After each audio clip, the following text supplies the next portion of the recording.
do not leave the day without eating gulay. So, pag feeling nyo naman, minsan I feel like ang salad napaka-rough na sa akin. sa aking mouth, no? So, I saute para naman medyo maging smooth siya sa inyong lalamunan.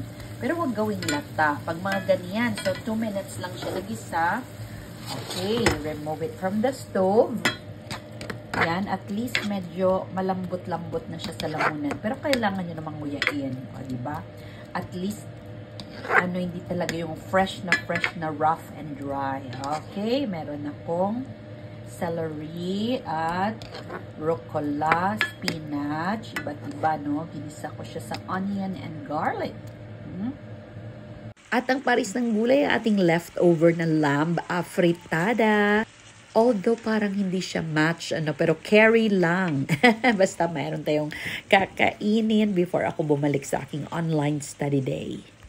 At ito naman ay para sa hapunan. Request ng aking dalaga dito ay gusto niya daw yung fried rice na lagyan ng pansit.